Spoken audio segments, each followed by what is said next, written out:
I'm going to change the oil, clean the air filter, and I'm going to try to change the front and rear transaxle, or whatever you want to call it. Fluids and everything, drain them, put new back in. Been about a year, so might not be critical yet, yeah, but might as well knock it out. 20 something hours, I think they say, like somewhere between 12, 25 or something on it.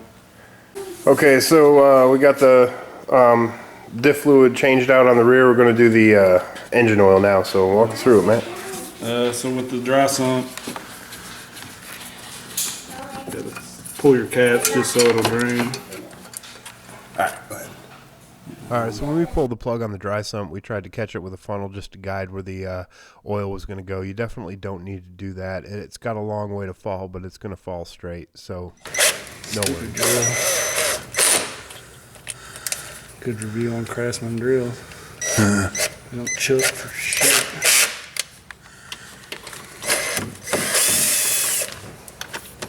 That's just so bad.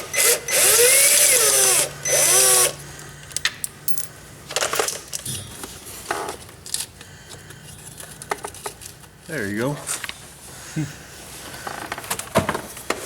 Okay, so once you get all the guards and the pads off, there are, it looks like 3 bolts on the bottom of the crankcase. And this one, as you're looking at it, to the far right. So, keep my shadow out of the way. But this one is going to be where we drain it. And then obviously the oil filter is right behind. So we're going to go ahead and get that drained, swap out the oil filter, and get it filled back up.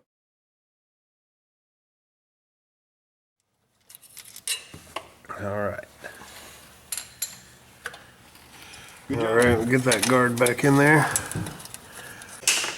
Alright, so filling her back up. 3.75 quarts, all of 3.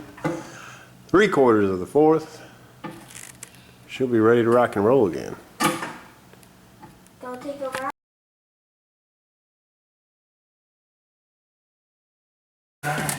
Alright, so might as well change the diff oil. Well, we got the frame off and everything because everything's nice and accessible. I think this is a smart move. If you're going to go ahead and put that pad in, might as well do the diff oil, right? Alright, so if you didn't see our previous video, we put the bump rubber underneath the rear diff to protect it from that frame plate underneath from smacking. We went ahead and took the rear frame off when we did that.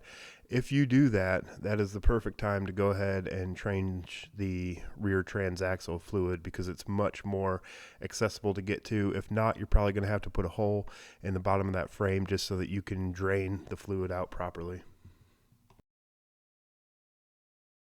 Yep. And the drain plug is on the passenger side rear. It looks... Don't look bad, really. I don't think. Yeah, looks pretty good. No chunks in and anything. It's still clear. So they say like right here there'll be a little bit of shavings. You can see them. Just a touch, yeah. Hardly any at all. Like so nothing. probably overkill to change it this early. But like we say, if you're going to go ahead and do this pad job, might as well knock it out because now you're going to be good for another year or 2. Yeah, that's what I'm thinking. Oh. We'll get that drained, and the fill plug on this rear diff, if you can see it, is right there on the front. So drain on the back, fill on the rear, and all there is to it. Much easier to do this job with that frame off and yeah, and we all the may, guards off and everything. I may drill a hole. I may measure and kind of drill a hole in this. Just to make draining a little bit easier when he does it next time, because this is going to be underneath. This drain plug is like up here, and this is the only hole they give you to drain. So to me, there's a lot going to settle in there and just stay there. Definitely. If I could pop a hole in that somewhere closer. Alright, so this is a clip from our previous video just showing you the damage to the plate from the rear diff. We put the piece of rubber in for a mod. If you guys are interested in that, check out the previous video where we show you how we install it. Alright, so it looks like the diff is about done draining, and Matt's going to go ahead, fill the rear diff up, and then we'll start putting this back together. Rubber in the skid plate and all. This is going to be for the fill on the rear diff.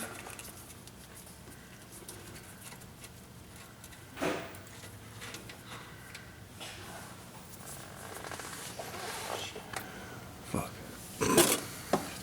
Hey, are you guys staying up all night doing this? Probably. Alright. 1.21 liter. Okay. It probably takes about a liter. 41 ounces. We had to get creative with putting the fluid back in with our funnel situation. But let a little bit come out, which is fine. Fill it out and let it drain anyway. That's the only way to know that it's full. And it is full. And it takes just about a liter to fill it up, I would guess. Maybe just a touch more. Wouldn't you say? Yep. Cool. So that's done. We'll get the rear end put back together. I need to know.